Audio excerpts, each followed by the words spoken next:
يا صباح الخير او مساء الخير من دوحة الخير، حسب ما بتشوف الفيديو.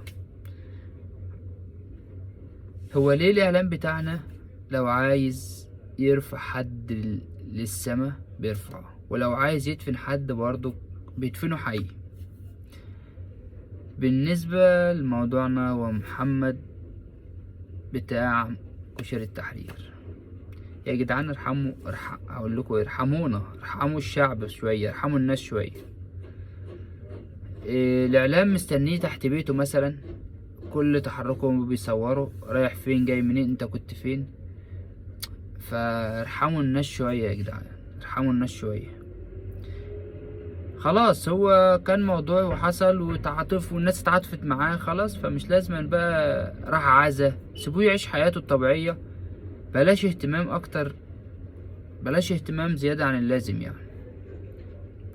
هو مش ده، انا مش بنتقده او حقود او الكلام ده كله، بس خلي الشخص يعيش حياته الطبيعية يعني. عايز يروح اي مكان يروح، ربنا كرمه ووسع عليه، ده رزق بتاع ربنا. راح عزا مش عارف مين، راح مطعم فين، لبس ايه، جايب ماركة ايه، هيعمل ايه. خليه يعيش حياته الطبيعية، وبلاش الاهتمام الزيادة. بلاش اهتمام زيادة قوي يعني اللي انتم مديهوله. يعني بلاش الاوفر ده راح عزا مين، ده جه منين، ده راح فين، ده راكب عربية اشترى. يا جدعان ما خلاص، خليه يعيش حياته الطبيعية. ان ربنا كرمه بالحاجات دي، او ان ربنا كرمه ووسع عليه، فده رزقه، ده رزقه، ربنا كاتب له رزقه وسبب له السبب الوحيد الرزق اللي ربنا يبعته له، فهو موضوع الكشري، موضوع طبق الكشري، فده ربنا سبب له رزقه. فبلاش بقى كل شوية الاعلام رايح معاه وجاي. انا حاسس ان الاعلام نام تحت بيته يعني. انا حاسس كده الاعلاميين والمصورين ومحدش بيعمل معاه حديث بيطلع ينتقده. يا جدعان ما تسيبوه يعيش حياته الطبيعية، سيبوه يعيش حياته الطبيعية. الراجل ده انسان راجل محترم، راجل ما كانش يعرف السوشيال ميديا اصلا، بس انتوا اللي خليتوه ينتبه للسوشيال ميديا، خليتوه يقول كلام اصلا مش بتاعه، خليتوه يعيش عيشة مش تبعه، مش بتاعته اصلا. عيشة السوشيال ميديا والحاجات دي كلها. ده شخص كان بسيط، شخص عايش، الشخص ده بسيط جدا وعايش وبياكل عيش، بياكل لقمة حلال، ما ايا كانت وظيفته.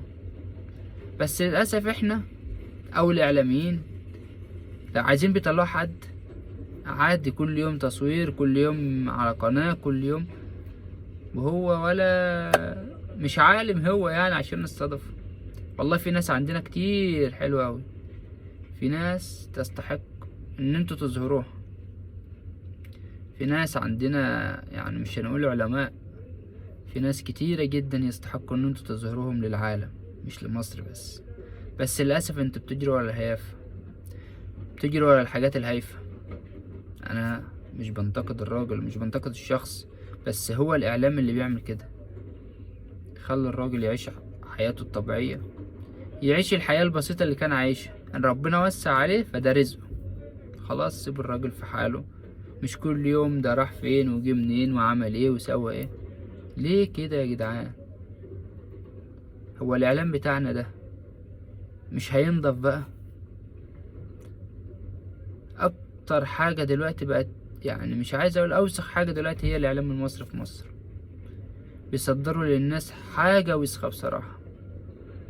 يا جدعان الناس بتتقدم احنا بنرجع لورا. يا ريتكم تصدروا حاجة حلوة للناس، يا ريتكم تصدروا حاجة ايجابية للناس. بلاش القرف اللي انتوا بتصدروه.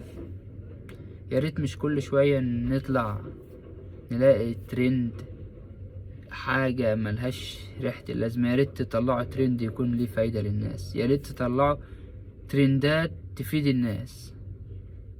فعلا في ناس تستحق انها تطلع ترند، مش عيب ولا حرام، بس ناس تستحق فعلا. يا ريت الرسالة توصل. السلام عليكم.